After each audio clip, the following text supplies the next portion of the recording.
Bill लेकर आए हैं उसके समर्थन में मैं खड़ा हुआ। माननीय अध्यक्ष जी, मैं सुबह से जो चर्चा चल रही है 12 बजे से। ओके एक मिनट चेक कराता हूँ। हाँ एक सेकंड चेक कराता हूँ। एक सेकंड में करा रहे हैं, चेक करा रहे हैं। माननीय अध्यक्ष जी, 2 मिनट लगता है कभी। सुबह से जो चर्चा चल रही है उसको मैंने बारीकी से सुना है। मुझे लगता है या तो निर्दोष भाव से या तो राजनीतिक कारणों से ढेर सारी भ्रांतियां कई सदस्यों के मन में भी है और कई सारी भ्रांतियां सदन के माध्यम से, आपके माध्यम से पूरे देश भर में फैलाने का प्रयास भी हो रहा है। बिल पर चर्चा का जवाब तो माननीय रिज्जू साहब देंगे। मैं कुछ बातें यहां रखी है, इसको मेरी समझ के हिसाब से क्लैरिफाई करने का जरूर प्रयास करूंगा। ये वक्त एक अरबी शब्द है। वक्त का इतिहास मान्यवर कुछ हदीसों से जुड़ा हुआ मिलता है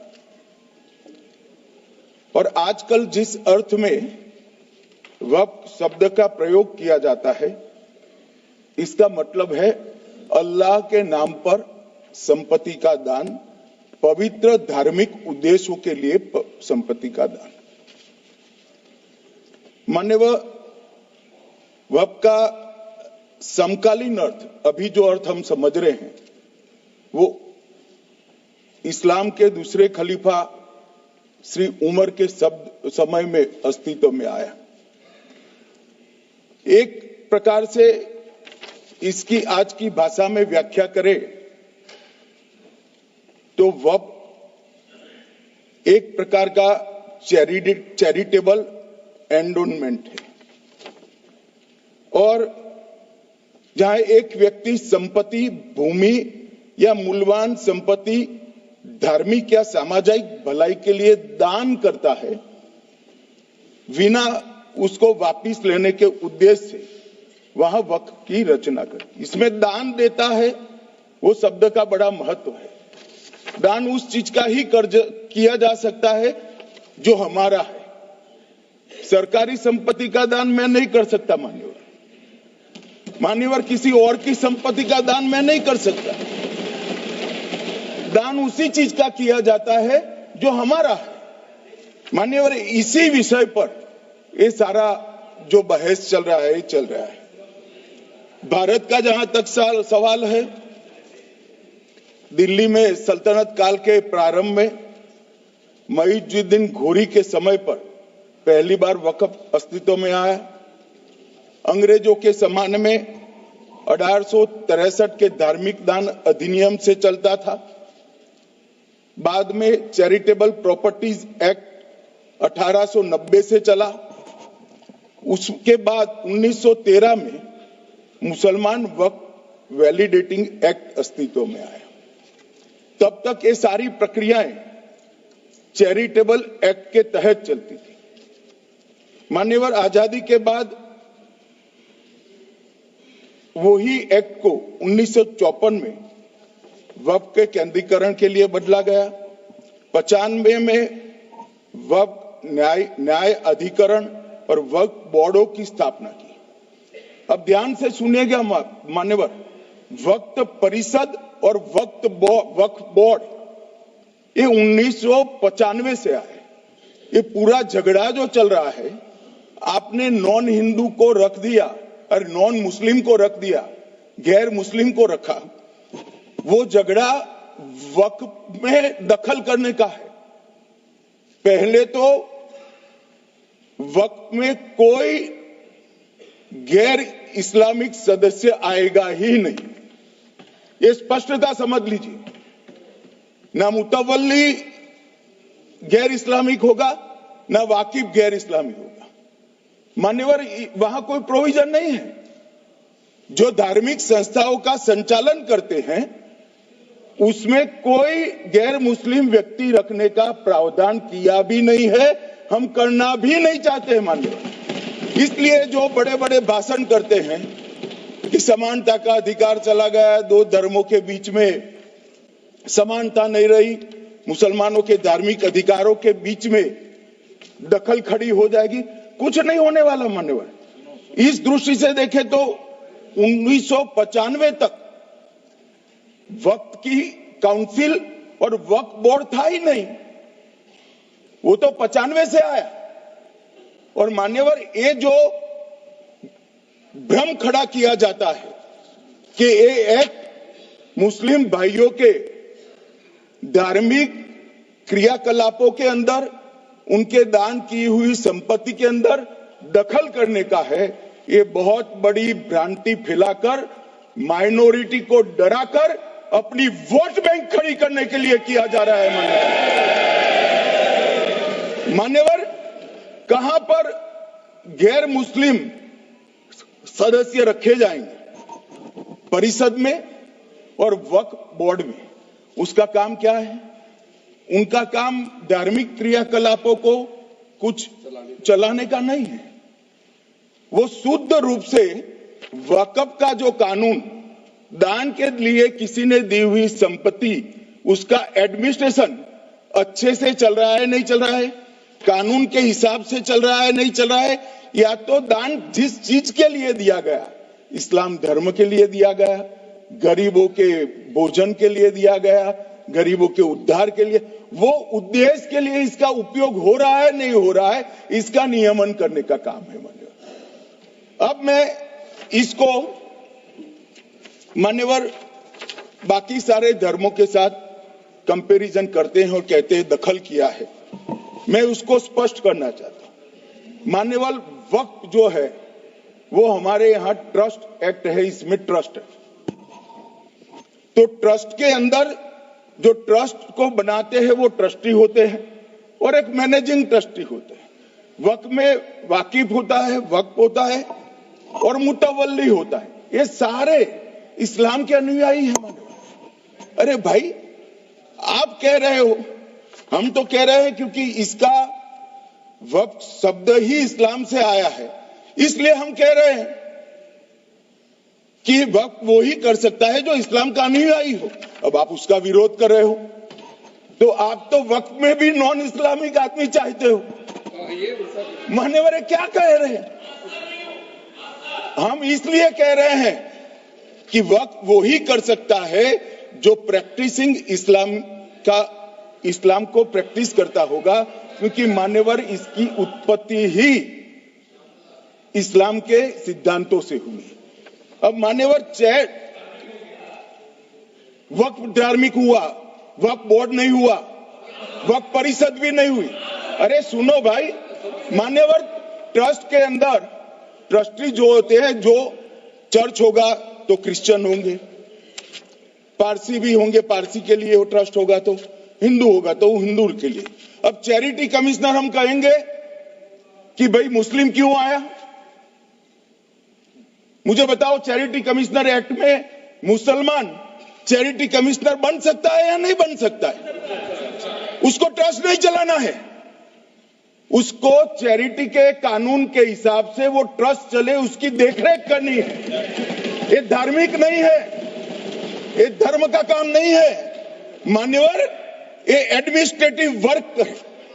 और इसलिए तो फिर चैरिटी कमिश्नर हिंदू होगा तो वो क्रिश्चियनों के ट्रस्ट का कैसे देखरेख करेगा? चैरिटी कमिश्नर क्रिश्चियन होगा तो जैनियों के और हिंदुओं के ट्रस्ट का कैसे देखरेख करेगा? अब बताओ कि सारे ट्रस्ट के चैरिटी कमिश्नर अलग अलग बन, देश तोड़ दोगे आप लोग, तोड़ दोगे। हमने साहब, मैं अभी भी आपके माध्यम से, इस सदन के माध्यम से देश भर के मुसलमान भाइयों बहनों को कहना चाहता हूं, आपके वक्फ में एक भी नॉन मुस्लिम नहीं आएगा। ये एक्ट में ऐसा कोई प्रावधान नहीं। मगर जो वक्फ बोर्ड है और वक्फ परिषद है, उसका काम क्या है? वक्फ की संपत्तियां मान्यवर बेच खाने वाले लोगों को पकड़कर इसके बाहर निकालने का। वक्फ के नाम पर औने पौने दाम में संपत्तियों को 100 साल तक किराए पे देने वाले लोगों को पकड़ना है। वक्फ का जो पैसा होता है, इनकम जो गिरती जा रही है, जिसके माध्यम से माइनॉरिटी का विकास करना है, माइनॉरिटी को आगे बढ़ाना है, इस्लाम धर्म की सारी धार्मिक संस्थाओं को पुख्ता करना है, ये पैसा जो चोरी होता है ना, उसको पकड़ने का काम वक्फ बोर्ड वक्फ परिषद करे। और मान्यवर वो चाहते हैं कि इनके राज में जो मिलीभगत चली वो चलती रहे, ये नहीं चलेगी, ये नहीं चलेगी। और मान्यवर मैं आज आपको बताना चाहता हूं क्या स्थिति हुई है। मान्यवर सबने कहा, रिपीटेशन भी होगा, परंतु मैं कहना चाहता हूं मान्यवर कि वक्फ के 2013 में जो अमेंडमेंट्स आए, अब बिल किरण भाई का है, मगर मैं कह सकता हूं कि वक्फ का 2013 का अमेंडमेंट न किया होता तो ये बिल लाने की शायद जरूरत न पड़ती। सब कुछ अच्छा चलता था, 14 में चुनाव आने वाला था, 13 में रातों रात तुष्टीकरण करने के लिए वक्फ कानून को एक्सट्रीम बना दिया गया। और मान्यवर इसके कारण क्या हुआ? इसके कारण दिल्ली लुटियन की 123 वीवीआईपी संपत्ति कांग्रेस सरकार ने जब चुनाव मुहाने पर थे, 25 दिन दूर था, वक्फ को देने का काम कर दिया। दिल्ली वक्फ बोर्ड ने उत्तरी रेलवे की भूमि वक्फ के नाम घोषित कर दी। हिमाचल में वक्फ की संपत्ति बताकर उस पर अवैध मस्जिद बनाने का काम किया। 250 हेक्टेयर क्षेत्रफल वाले 12 गांव पर वक्फ का स्वामित्व हो गया तब तमिलनाडु में। और मान्यवर तमिलनाडु के 1500 साल पुराने तिरुचेंदुरई मंदिर की 400 एकड़ भूमि को वक्फ की संपत्ति घोषित कर। ये जब मंदिर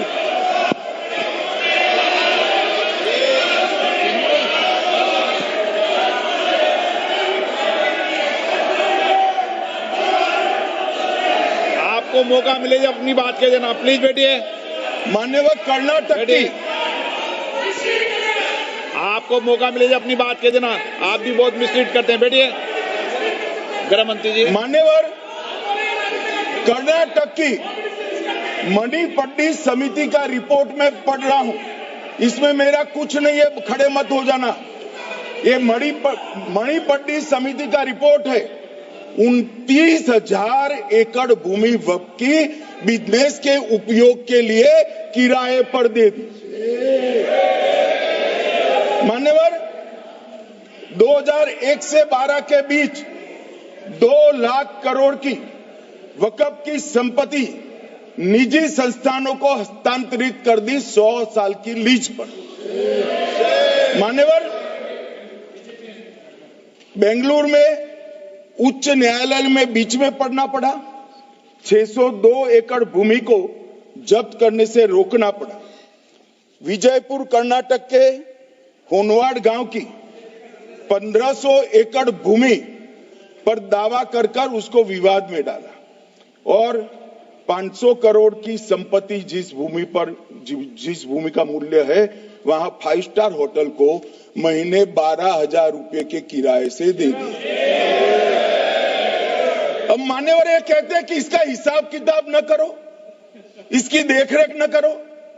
भाई ये पैसा जो है देश के गरीब मुसलमान का है, ये गन्ना सोटों की चोरी के लिए नहीं, ये इसको रोकने के लिए। और इनके जो ठेकेदार बैठे हैं मान्यवर, ये यहां गरज गरज कर बोलते हैं, कुछ तो समझे बगैर बोलते हैं, कुछ समझ कर बोलते हैं। उनको लगता है कि इससे हम जीत जाएंगे। मान्यवर, कर्नाटक में दत्तापीठ के मंदिर पर क्लेम किया,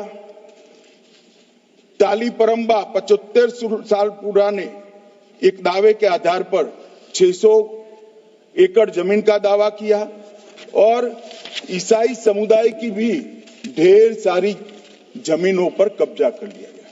मान्यवर, आज देश के कई गणमान्य चर्च और चर्च के समूह वक्फ बिल का समर्थन कर रहे हैं। उनको लगता है कि इसका विरोध कर हम मुस्लिम भाइयों की सिंपैथी जीतकर अपनी वोट बैंक पक्का करेंगे।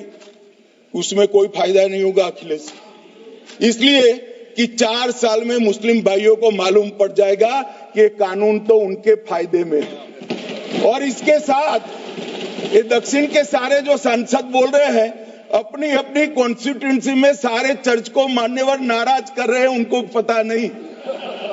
सारे चर्च को नाराज करें, सारे चर्च ने रिजोल्व किया है कि हम खिलाफ इसका हम समर्थन करते हैं। मान्यवर, तेलंगाना में 66,000 करोड़ की 1700 एकड़ जमीन पर दावा कर दिया। असम में मोरीगांव जिले की 134 एकड़ भूमि पर दावा हुआ। बिहार का मैं लालू जी के कोर्ट के साथ बाद में बताता हूं। गुरुद्वारा से संबंधित हरियाणा की 14 मरला भूमि को वक्फ को सौंप दिया और मान्यवर, प्रयागराज में चंद्रशेखर आजाद पार्क को भी वक्फ घोषित किया। और मान्यवर, महाराष्ट्र के वडानगे गांव में महादेव की मंदिर पर दावा किया और बीड में कंकलेश्वर मंदिर की 12 एकड़ जमीन वक्फ बोर्ड ने जबरन ले ली। मान्यवर, ये सब जब जो चल रहा है, इसमें आज भी मैं स्पष्ट करना चाहता हूं, वक्फ जो कि मुस्लिम भाइयों की धार्मिक क्रियाकलाप और उनके बनाए हुए दान से ट्रस्ट है, उसमें सरकार कोई दखल करना नहीं चाहती है। मुतवल्ली भी उनका होगा, वाकिफ भी उनका होगा, वक्फ भी उनका होगा। परंतु वक्फ की संपत्ति, इसका रख रखाव ठीक से हो रहा है नहीं। वक्फ का संचालन कानून के हिसाब से हो रहा है, निजी उपयोग के हिसाब से। सैकड़ों साल पहले किसी बादशाह ने दान किया, हमारी भाषा में कहो तो धर्मादा किया। अब इसकी संपत्ति को आप 12,000 रुपये में 5 सितारा होटल बनाने के लिए दे देते हो, ये उचित है क्या भाई? वो पैसा गरीब मुसलमान के कल्याण के लिए करिए, तलाकशुदा महिलाओं के कल्याण के लिए करिए, जो अनाथ बच्चे हैं उसके कल्याण के लिए करिए। मानिए, और ये करने की जगह बेरोजगार मुसलमान युवाओं के लिए स्किलिंग का काम करिए। लाखों करोड़ों रुपए की भूमि मान्यवर और इनकम 126 करोड़ रुपया। रेलवे की जितनी जमीन है, जिसमें हजारों करोड़ लाखों करोड़ का रेलवे का कारोबार चलता है, इतनी भूमि वक्फ के पास है और इनकम 126 करोड़ रुपए। मान्यवर कहते हैं कि इनकम का क्या उद्देश्य है?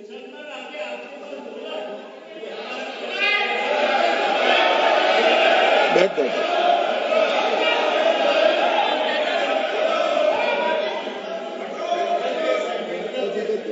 मान्यवर, मैं दादा की टेंशन समझ रहा हूं, ये बंगाल के मुसलमान भी सुन रहे हैं, तो उनको टेंशन होना स्वाभाविक है।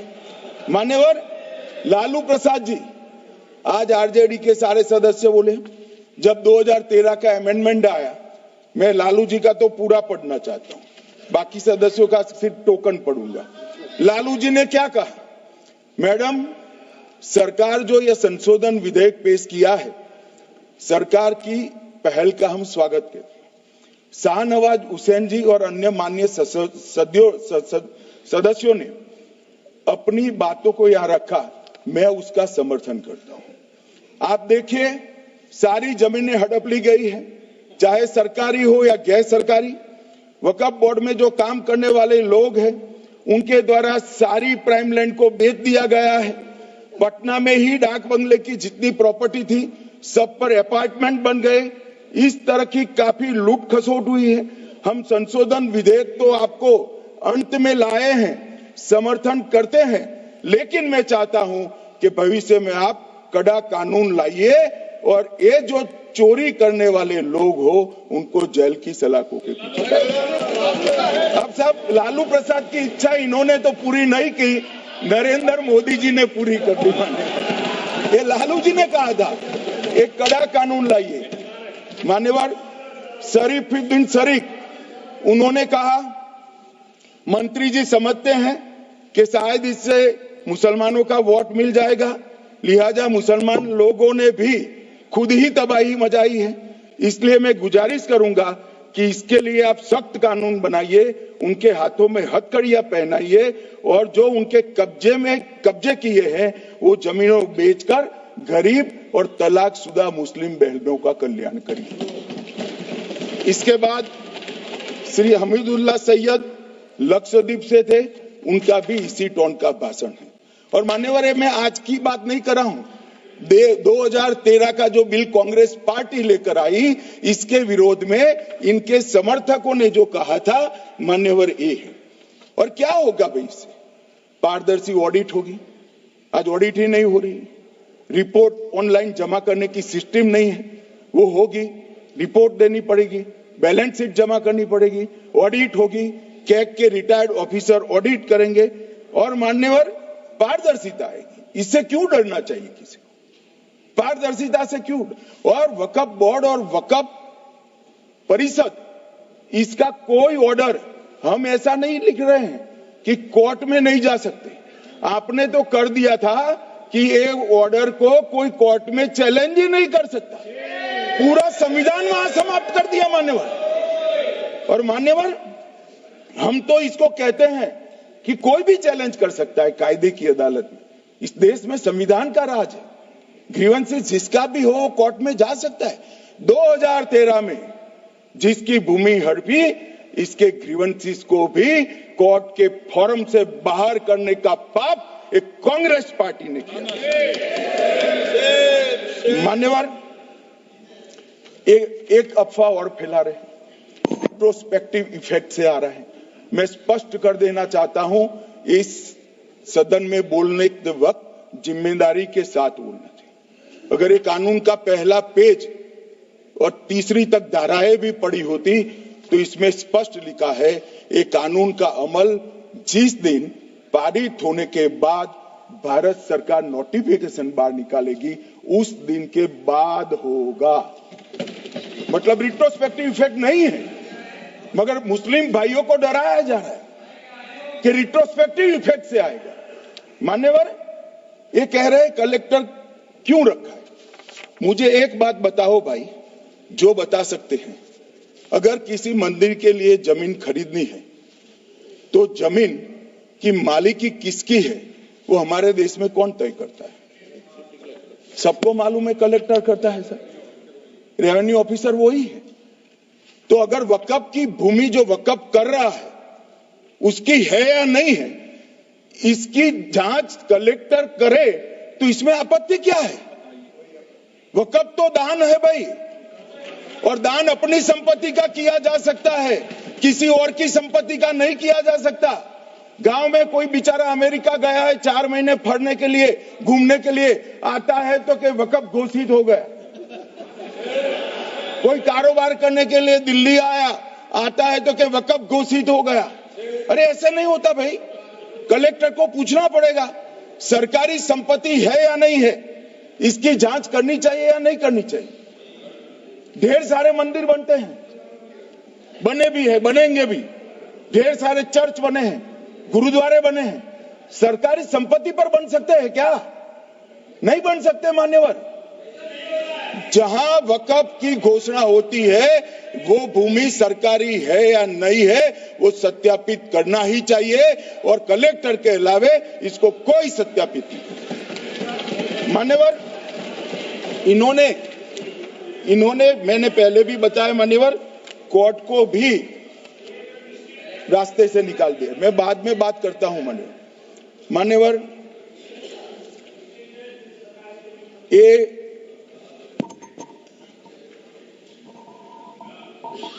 मान्यवर, एक उपयोग के आधार पर वक्त की समाप्त। मान्यवर ये कह रहे हैं कि सैकड़ों सालों से वहां प्रैक्टिस है।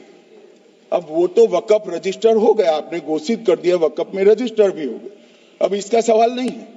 मगर सैकड़ों साल की प्रैक्टिस, मुगलों के समय की प्रैक्टिस आज घोषित की जा सकती है क्या? अगर वहां नमाज पढ़ रहे हैं तो लोग देखते होंगे, कब्रिस्तान होगा लोग देखते होंगे, दरगाह होगी तो लोग देखते होंगे, और घोषित भी हो चुका होगा, रजिस्टर भी हो चुका होगा। अब अगर आप वक्फ घोषित करना है तो उसको ऐसे नहीं कर सकते मान्यवर, अधिकृत करना चाहिए। मान्यवर, जो दूसरा सुधार लेकर आए किरण जी, वो ही है कि धारा 36 में वक्फ संपत्तियों को बिना किसी स्पष्ट प्रक्रिया से, मालिकी की प्रक्रिया से पंजीकृत नहीं किया जा सकता। मान्यवर, अपील का प्रावधान वर्तमान में अधिनियम में ट्रिब्यूनल के निर्णय के खिलाफ अपील करने का कोई प्रावधान नहीं है। ये दृष्टिभ्रम खड़ा कर रहे थे गोगाई जी कि हाईकोर्ट में जा सकते। हाईकोर्ट में सिविल सूट नहीं जा सकता, रीट के अधिकारों का उपयोग कर हाईकोर्ट में जा सकते। सिविल सूट में ज्यादा प्रोटेक्शन मिलता है मूल मालिक को। आपने सिविल सूट को खत्म कर दिया था। रीट के जुडिक्शन बहुत सीमित है, हम सब जानते हैं कि ये सीमित कर दिया गया था, आप भी जानते हो, मगर आपको वोट बैंक चाहिए। मान्यवर, ये हमारा स्पष्ट सिद्धांत है भारतीय जनता पार्टी की, मोदी सरकार का, कि वोट बैंक के लिए हम कोई कानून नहीं लाए। कानून न्याय के लिए होता है, कानून लोगों के कल्याण के लिए होता है। इन्होंने कहा कैसे कैसे कानून आए हैं, मैं बता देता हूं सब। अभी कांग्रेस के महासचिव और माननीय सदस्य कह रहे थे क्या कानून आ रहे हैं, सब किस प्रकार के कानून आ रहे हैं। मान्यवर, इसी सदन में नरेंद्र मोदी सरकार ही महिलाओं को 33% आरक्षण का कानून लाई। इसी सरकार में पिछड़ों को संवैधानिक अधिकार दिया गया। मान्यवर, इसी सरकार में बजट जो आए, इसमें गरीबों को गैस, शौचालय, पानी, 5 लाख तक का बीमा, 5 किलो अनाज, बिजली और घर दिए गए। मान्यवर, और कन्वर्जन कानून की बात करते थे और हंसते हंसते कहते थे कर्नाटक सरकार कन्वर्जन कानून लेकर आई है। सबसे पहला कन्वर्जन कानून उड़ीसा और मध्य प्रदेश में कांग्रेस सरकार लेकर आई, मगर उस वक्त कांग्रेस सरकार तुष्टीकरण की नीति पर नहीं चलती थी, महात्मा गांधी के सिद्धांतों पर चलती थी। मध्य प्रदेश और उड़ीसा में सबसे पहला कन्वर्जन के खिलाफ कानून कोई लाया तो कांग्रेस पार्टी लाई, और मुझे गर्व है मेरी पार्टी की सरकारें कन्वर्जन पर कानून लाती। मान्यवर, सबको अपना धर्म का अनुसरण करने का अधिकार है, वो शौक से करे, मगर लोभ, लालच, भय, इससे धर्म परिवर्तन नहीं कराया जा सकता। किसी गरीब के पास खाना नहीं है, खाना देकर उसका धर्म बदला दोगे? कोई थोड़ा कम पढ़ा लिखा व्यक्ति है, उसका धर्म बदला दोगे? ऐसे नहीं होगा मान्यवर। और आपने भी किए हैं कानून, आप नए नए आए हो, आपको मालूम नहीं है मान्यवर, इनको मालूम नहीं, अभी अभी आए हैं 5 साल से। ये कांग्रेस पार्टी ने कानून किए थे मान्यवर। अपील का प्रावधान भी हमने आगे बढ़ाया, और गैर मुसलमानों के द्वारा दान की गई संपत्तियों पर, गैर मुसलमानों की दान की संपत्तियों पर वक्फ अधिनियम को हमने लगने से मना कर दिया। मानो उनके लिए चैरिटी कमिश्नर का कायदा है। ये प्रैक्टिसिंग इस्लाम, जो इस्लाम की प्रैक्टिस करते हैं, इसीलिए मान्यवर हमने ओवरराइडिंग इफेक्ट को भी समाप्त कर दिया। मान्यवर, ट्रस्ट का नियमन करने का जो कानून होता है, जैसे चैरिटी कमिश्नर के कानून में कोई ओवरराइडिंग इफेक्ट नहीं है। जहां क्लेसेस आते हैं वहां ओवरराइडिंग इफेक्ट होती है। यहां ओवरराइडिंग इफेक्ट इसलिए देगी कि आप जिसकी संपत्ति हड़पी जाएगी उसको कोर्ट से जाने से रोकना चाहते थे, इसलिए ओवरराइडिंग इफेक्ट जो हमने मान्यवर निकाल दिया है। मान्यवर एक ऐसी चर्चा लेकर आए कि चर्चा नहीं, मैं आपको बताना चाहता हूं 2013 में जो अमेंडमेंट बिल आया जिसके कारण ये बिल लाना पड़ा, वो बिल में कुल मिलाकर 5.4 घंटे चर्चा हुई थी, 5.5 घंटे दोनों सदन मिलाकर, और इस बिल में दोनों सदन मिलाकर 16 घंटे चर्चा हो रही है मान्यवर, 16 घंटे। इसके अलावे हमने डिमांड किया समिति बनाओ, समिति भी बनाई, 38 मीटिंगें हुई, 113 घंटे चर्चा हुई, 284 हितधारक बनाए गए, वक्फ बोर्डों की संख्या जो उपस्थित वक्फ बोर्ड भी हुए राज्यों के 25 हुए, राज्य सरकार के प्रतिनिधि 15 राज्य सरकारों के आए, सांसद 8 हुए, विधायक विधान परिषद 7 हुए और अध्ययन दौरे 3 किए गए और अल्पसंख्यक आयोगों को भी 5 बुलाया गया। ये सबसे 92.68 लाख करीब 1 करोड़ सुझाव देश भर से ऑनलाइन आए, इसकी मीमांसा कर ये कानून बना है। आप ऐसे इसको खारिज नहीं कर सकते हो पूरी प्रक्रिया को। आप जो कर रहे हैं 5.5 घंटे की प्रक्रिया, ये बहुत लोकतांत्रिक प्रक्रिया है और हम 16 घंटे चर्चा करते हैं कि चर्चा आपके अनुरूप चर्चा नहीं हो सकती। ये सदन में हर सदस्य बोलने के लिए स्वतंत्र है, कोई परिवार की यहां चलती नहीं है, ये तो जनता के नुमाइंदे हैं, किसी की कृपा से नहीं आए हैं। मान्यवर वो जो दिल में है, जो जनता की आवाज है वो रखेंगे। मान्यवर एक सदस्य द्वारा कहा गया कि ये मिसलीडिंग है कि पुराने कानून में 2013 के जो अमेंडमेंट्स थे उसमें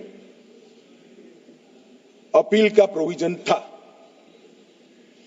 अब मैं कहना चाहता हूं 83(9) उसमें अधिकरण द्वारा किए गए किसी भी विनिश्चय का आदेश विरुद्ध, चाहे वो अंतरिम हो या फाइनल, इस पर अपील नहीं हो सकती। इसका मतलब अपील का प्रोविजन आपने रखा ही नहीं था। सिविल न्यायालय, राजस्व कोर्ट और अन्य प्राधिकरण उसके अधिकार क्षेत्र पर भी प्रतिबंध लगा दिया और सरकारी अधिसूचना जो बाद में वक्फ बोर्ड और वक्फ परिषद के एडवाइस से होगी, इसको भी कोई चुनौती नहीं दे सकता। मान्यवर मुझे ये बताओ कि अभी फैशन है संविधान लहराने की, ये संविधान के हिसाब से सरकार का या किसी भी निजी संस्था का कोई भी फैसला मान्यवर कायदे की कोर्ट से बाहर कैसे हो सकता है? कोई भी फैसला हो, ये देश की अदालत वो फैसले तक रीच नहीं रखेगी। नागरिक ग्रीवेंसेस लेकर कहां जाएंगे? जिसकी भूमि हड़प कर ली गई वो कहां जाएगा? ऐसा नहीं चलेगा।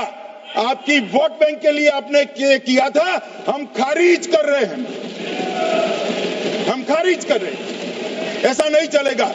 अदालत में जाइए, जिसको ग्रीवेंसेस है इधर और साइड से, और अदालत न्याय करेगी। न्याय के लिए तो अदालतें बनी है। और मान्यवर यहां एक सदस्य ने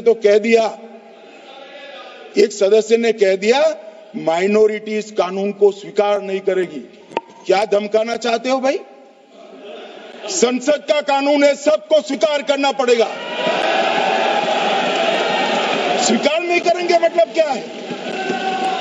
कैसे बोल सकते हैं कोई हम कानून को स्वीकार नहीं करेंगे?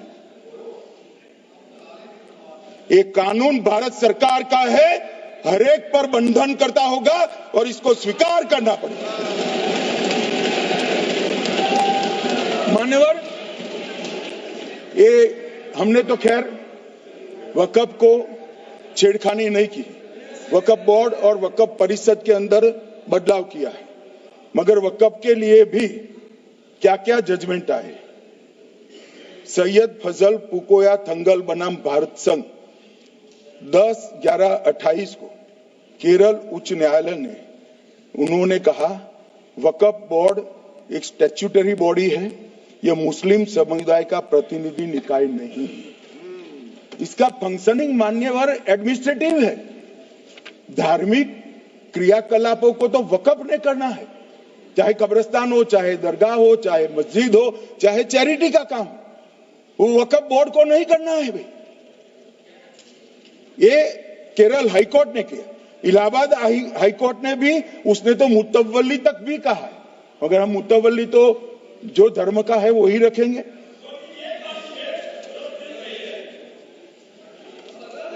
मान्यवर, इन्होंने कहा एक मुतवल्ली के कर्तव्य विशुद्ध रूप से धर्म निरपेक्ष कैरेक्टर है, मगर हम मुतवल्ली को छू नहीं रहे।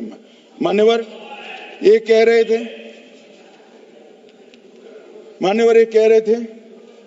कि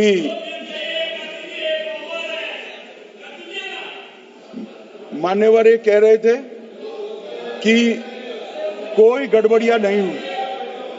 मान्यवर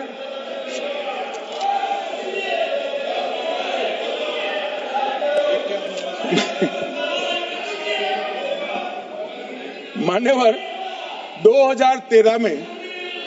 2013 में अन्यायी कानून आया। भाई करने, थोड़ा शांत हो जाइए।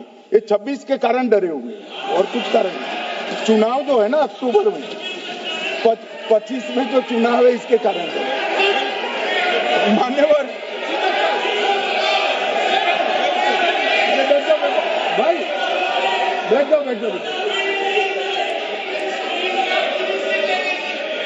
मान्यवर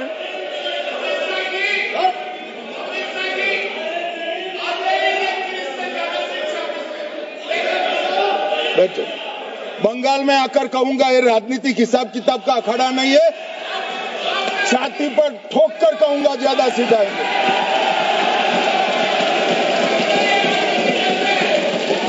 मान्यवर 2013 के, अरे बैठ जाओ वकील साहब बैठ जाइए। मान्यवर 2013 में वो भी रिपीट होने वाले हैं। मान्यवर 2013 में बैठ जाओ। मान्यवर 1913 से लेकर 2013 तक 1913 से 2013 तक वक्फ बोर्ड का कुल एकड़ में भूमि सब वक्फ का मिलाकर 18 लाख एकड़ था। मेरी विनंती है सभी सदस्य इसको ध्यान से सुनिए। 1913 से 2013 तक 18 लाख एकड़ और 13 से 25 तक एक कानून बनने का परिणाम क्या आया, और नई 21 लाख एकड़ भूमि बढ़ गई। अब मान्यवर 39 लाख एकड़ जो भूमि है उसमें 21 लाख एकड़ 13 के बाद। अब ये कह रहे हैं कि इसका दुरुपयोग नहीं हो रहा है मान्यवर। और लीज पर दी गई संपत्तियां 20,000 थी और 25 में रिकॉर्ड के हिसाब से, हो सकता है गलत भी हो सकता है, रिकॉर्ड्स के हिसाब से शून्य हो गई। तो मान्यवर संपत्तियां कहां गई? मान्यवर बेच दी गई। किसकी संपत्ति से, किसकी परमिशन से बेचा? मान्यवर मैंने पहले ही कह दिया कि केरल और देश भर के Catholic bishop council, Catholic bishop conference of India, Catholic Congress Kerala, भारतीय कैथोलिक धर्मगुरुओं की महासभा, केरल चर्चों की संयुक्त परिषद, कैथोलिक कांग्रेस केरला, ये सब ने इस बिल का समर्थन करा है और कहा है अन्यायी 2013 का सुधार। हम अकेले नहीं कह रहे मान्यवर। और मान्यवर इसी एक्ट में हमने एक एक बात कही कि जो योगदान था वक्फ बोर्ड का वो 7% से घटाकर 5% कर दिया। मान्यवर, अब ये जो कह रहे हैं ये मुसलमान भाइयों के हित में कह रहे हैं जिसका विरोध कर रहे हैं या अहित में? अगर 7 से 5% हमने कम किया तो ये कहां जाएगा? वो वक्फ में रहेगा। वक्फ बोर्ड का कम किया है। जो मस्जिद चल रही है उसको हमने 2% बढ़ाया है। ये उल्टा समझ रहे हैं। मान्यवर, ये बिल जमीनों की सुरक्षा प्रदान करेगी। मान्यवर, किसी की जमीन अब घोषणा मात्र से वक्फ नहीं बनेगी, उसको प्रोटेक्शन। मान्यवर, पुरातत्व विभाग और एएसआई की जमीन को हम सुरक्षा देंगे। आदिवासी भाइयों की शेड्यूल 5 और शेड्यूल 6 की जो जमीन है वो सुरक्षित हो जाएगी। निजी संपत्ति जो आम नागरिकों की है वो भी सुरक्षित हो जाएगी। और वक्फ करने के लिए स्वामित्व को दान तो साहब अपनी संपत्ति का ही कर सकते हैं, गांव की संपत्ति का दान नहीं कर सकते। तो वक्फ निजी संपत्ति से ही स्वामित्व के बगैर नहीं हो पाएगा। इसमें पारदर्शिता लाने के लिए सूचना की प्रक्रिया को दाखिल किया गया है। वक्फ बोर्ड की वक्फ की जो संपत्ति घोषित करने की अधिकार थे उसको समाप्त कर दिए। कलेक्टर से सर्टिफाइड कराना पड़ेगा और नए वक्फ पारदर्शी तरीके से पंजीकृत भी करने पड़ेंगे। रजिस्ट्रेशन के बगैर कोई संस्था नहीं चल सकती। और मुस्लिम ट्रस्ट अब तक के जो है उसको हमने इस जो माफ करना, कई सारे ऐसे मुसलमान भाई हैं जो वक्फ के कानून को अंदर दायरे में आना नहीं चाहते। मुझे मिले थे वोरा समाज वाले, वोरा समाज है, अहमदिया है, कई सारे ऐसे समुदाय हैं, सिया भी है, पसमंदाओं के भी कुछ ट्रस्ट हैं। वो सभी को मैं एक आनंद का समाचार देना चाहता हूं, अब मुसलमान भी ट्रस्ट एक्ट के अंदर अपना ट्रस्ट रजिस्टर करा सकता है। इसके लिए कंपलसरी नहीं है कि वो वक्फ के कानून में भी जाए, चैरिटी कमिश्नर एक्ट के तहत वो करने वाला है। मान्यवर, भूमि के रिकॉर्ड का कार्यालय होगा, समाचार पत्र और क्षेत्रीय भाषाओं में इसकी एडवर्टाइज दी जाएगी। ढेर सारे प्रावधान मान्यवर इसके अंदर किए हैं। महिला, सिया, पसमंदा, वोरा, अहमदिया, उनका हमने समावेश किया ही है। और उन्होंने कहा, मैं सुन रहा था, मान्यवर एक फैशन हो गई। राम जन्मभूमि का मंदिर बनाने की बात आई तो इस देश के अंदर खून की नदियां बह जाएगी, मुसलमान रोड पर आ जाएगा, मुसलमानों का ये हो जाएगा, वो ट्रिपल तलाक, फिर से डर, सीए आया कि मुसलमानों की नागरिकता चली जाएगी। जिन जिन ने भाषण किया है, एक मुसलमान की नागरिकता गई है तो बता दो। मुसलमान भी जानता है।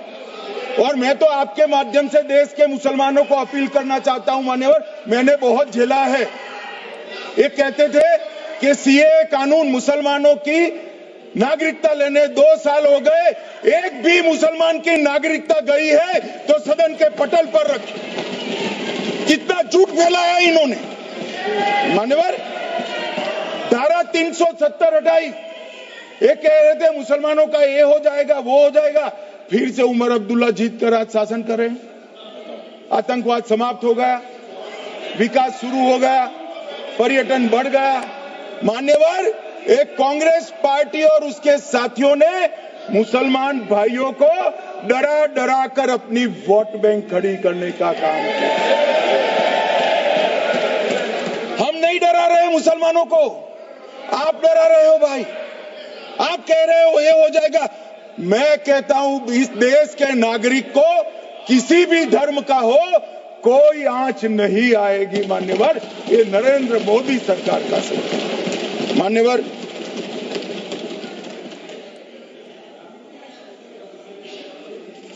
इनको मान्यवर ना पिछड़ों की चिंता है ना मुसलमानों की। ये सालों से जातिवाद और तुष्टीकरण इसके आधार पर काम करते हुए आए हैं और जातिवाद और तुष्टीकरण की राजनीति कर अपने परिवार की पॉलिटिक्स को आगे बढ़ाए हैं। मगर 2014 से मान्यवर जातिवाद, तुष्टीकरण और परिवारवाद को एक साथ नरेंद्र मोदी ने समाप्त कर विकास की राजनीति इस देश में प्रस्तावित की।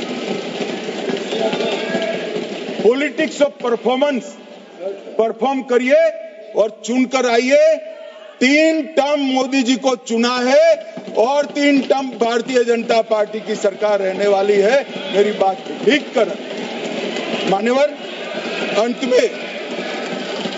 अंत में मैं किरण जी को बहुत बहुत बधाई देना चाहता हूं कि बहुत अभ्यास कर सारे दूषणों को